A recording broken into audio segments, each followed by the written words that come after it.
Hello, what's up mga ka-J-Vlog? Welcome ulit sa panibagong video, and for today's video, ayan, bibigyan ko kayo ng 5 reasons why you should purchase din yung mura ngayon or bagsak presyo ngayon na Oppo A5 Pro 5G. Ang affordable 5G smartphone ngayon ni Oppo. So tara, check natin.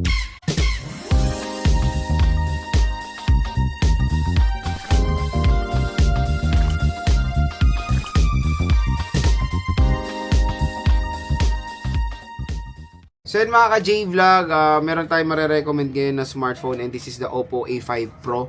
So ito, nung lumabas to, ang mahal. Kumbaga when it comes sa specifications, hindi talaga bagay. And ang SRP neto is nasa around 16,000 pesos.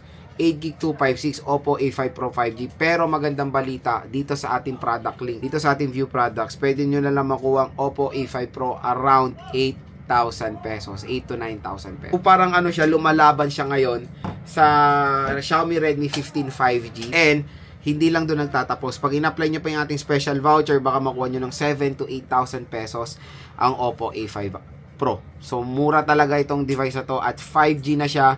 Kumbaga mga ka-J-Vlog, ano to isa to sa best seller din ni Oppo when it comes sa 5G segment. Nakakatuwa rin ng mga 5G ngayon ay nakikita na natin sa mga mura or below 10,000 pesos price segment na hindi natin makita before. Again, yung SRP nito, hindi ito parang hindi ganun pinansin kasi ang layo.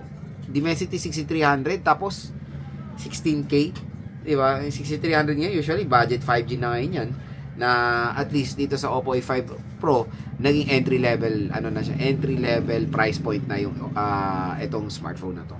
So dito sa ating video, bibigyan ko kayo ng 5 reasons kung bakit maganda rin naman i-purchase itong device na to. Again, dito nyo na-click sa ating view products dahil additional discount po ang pwede nyo makuha. Again, additional bukod doon sa sale price na pwede nyo makuha sa online. First reason why you should buy this smartphone is yung kanyang ingress protection. So ito yung mga legit na pwedeng mga malublob sa tubig na smartphone. Ito yung merong IP68 or IP69 water and dust resistant. So napakalupit na nasa entry level segment na 5G, pwedeng masubmerge sa water. So again, meron po yung mga nilalabas ngayon na IP64, IP65. Yan po yung mga yung mga talsik sa tubig. Kunyari, nagmo-motor kayo, umulan, yan. Pwede yung mga ganong senaryo. Pero yung mga ganyang rating na IP66 pababa ay hindi po yan pwedeng masubmerge sa water. Ang pwede lang po masubmerge sa water yung IP67 pataas na meron dito sa Oppo A5 Pro.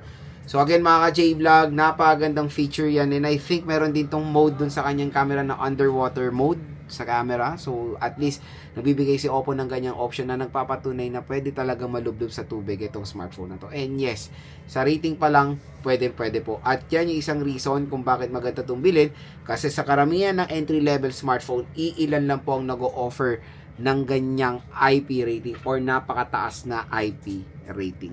Second reason, battery. Napakalaki rin ng battery niya. Syempre, 5,800 mAh na removable battery. So, sa mga consumers na naghahanap ng smartphone na magandang battery performance, maganda rin naman i-recommend ang Oppo A5 Pro sa inyo. Tapos, hindi lang yon, napakatulin pa. So, yung 5.8 niya yan, usually pwede nyo itong ma-full charge for the 45 watt fast charge. Isang oras, kayang-kaya yan. Maning-mani lang yan. And I know marami rin sa atin ngayon, majority pag bumibili ng smartphone, ang hinahanap talaga nila battery performance. And naiintindihan ko naman kayo kasi yung iba ginagamit sa work nila, ginagamit sa negosyo, ginagamit sa school, kailangan talaga ng makunat na battery kasi karamihan ng mga applications ngayon alam mo yun, parang patagal ng patagal, mas marami tayong nagagawa sa smartphone, mas malaki kumukonsume ng battery, kaya kailangan mas malaki rin ang ino-offer na battery capacity. So sa Oppo A5 Pro, meron tayong ganyan. And when it comes sa kanya, nakakatuwa lang kasi ito yung third reason, design and aesthetic. And of course, yung ergonomics. Malaki battery niya, pero na-maintain nila yung pagka-slimness and yung pagka-lightweight ng device na to. So, magaan din naman si Oppo A5 Pro. And I know marami rin naghahanap ng smartphone na kumbaga design ng target nila So dito sa design nito, kumbaga mas nasa siya premium side when it comes sa design niya. Maganda rin naman, elegant siyang tignan, at di nyo akalain na mura lang itong smartphone na to. So design or color variation ng Oppo A5 Pro, maganda rin naman ang mo-offer niya. fourth reason, camera. So sa camera talaga, since parang sa ano rin sa Oppo A3X yung mga ganyan, maganda rin camera nito. So 50 megapixel siya. Dual rear camera system. Pero yung pangalawang camera niya is depth sensor. So dito na naman kayo wag malilin lang sa sinasabi nilang depth sensor na dual. So yan, dual camera. Pero in reality, yung pangalawang camera is useless. So yes, useless talaga yung camera nito, yung depth sensor. Na sana kung magdadalawang camera ka na lang, sana ginawa mo na lang macro lens or ultra wide camera. Pero 50 megapixel na main camera niya, wala akong masasabi, napakaganda ng photo quality rin na mapoproduce ng Oppo A5 Pro.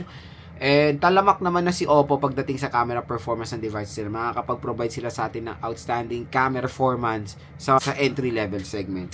Pero again, nakakalungkot lang na I don't know bakit dina-downgrade nila yung camera yung mga pangalawa, no? Kasi dati, nung 2021, 2022, padamihan sila ng camera, pagandahan sila. Pero ngayon, siguro binabalance sila. And for me, kung iingin lang yung opinion ko, mas better pag dual, ilagay nyo ultra wide. Napakalaking tulong yan sa karamihan ng mga consumers natin. Especially, marami na ring vlogger dito sa Pinas, di ba? Na pwede magamit yung ultra wide for more wider frame or wider shot. Na yun lang naman isang sinasuggest natin dito sa Oppo A5 Pro. Again, ang pinaka last reason kung bakit to magandang bilhin is of course 5G connectivity. So, syempre, ibang mga consumers natin naghanap na ng smartphone for future proofing or iba is gagamitin lang nila for their work. For example, bigyan ko ng scenario, motor taxi rider, delivery rider, mas kailangan nila ng mas magandang internet connection.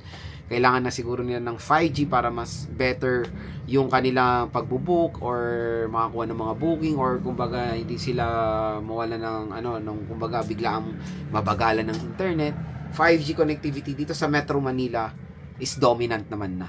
So, mas better yung 5G pag nasa Metro Manila kayo. And I know sa mga provinces natin, more on dominant din talaga is 4G connectivity. So, kung hindi nyo naman masyadong ginagamit ng 5G at gusto nyo lang magkaroon ng smartphone na future-proof kasi to be honest, sa mga ilang taon, magiging dominant na sa atin ng 5G sa buong Pilipinas. Kaya maganda kung longevity kayo, kung hindi kayo masyadong nag-upgrade ng smartphone, maganda naman na i-recommend sa inyo itong Oppo A5 Pro. Kumbaga, when it comes sa ilang taon, mafi-future proof na kayo, 'di ba? Pero, yun nga, iilan lang naman din na 5G ngayon ang nakikita natin mura. Usually, nasa pa rin naman, nasa mid-range yung karamihan. Pero marami nang bino-offer. And perfect na yung presyo ng Oppo A5 Pro na 7 to 8,000 pesos, Dimensity 6300. So, Dimensity 6300 na try ko na yan several times sa mga ibang murang 5G smartphone din. And so far, so good din naman ng kanilang mo-offer kumbaga na performance sa gaming.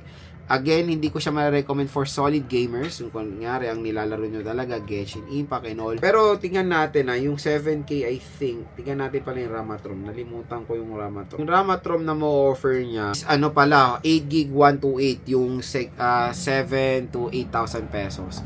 So, usually, yung ibang Dimensity 6300 na nakikita natin, 4GB 128 lang. Ito, 8GB 128 na kaya siguro ganyan yung presyo niya. And napakalaking tulong niyang 8GB of RAM, especially pag maglalaro kayo. So, you can play games naman din sa Oppo A5 Pro. Kaya rin naman nung kanyang chipset. Pero, syempre, kung mga super duper heavy games, expect nyo na hindi siya smooth, pero playable naman siya. So, yun mga ka-J-Vlog ang ating 5 reasons why you should purchase the Oppo A5 Pro ngayon 2025. And hopefully, nakatulong ito sa inyong buying decision pag bibili kayo na itong smartphone na to. At yun nga, huwag na kayo magdalawang isip. Dito lang kayo bibili sa ating View products dahil mura at bagsak presyo lang dyan ng Oppo A5.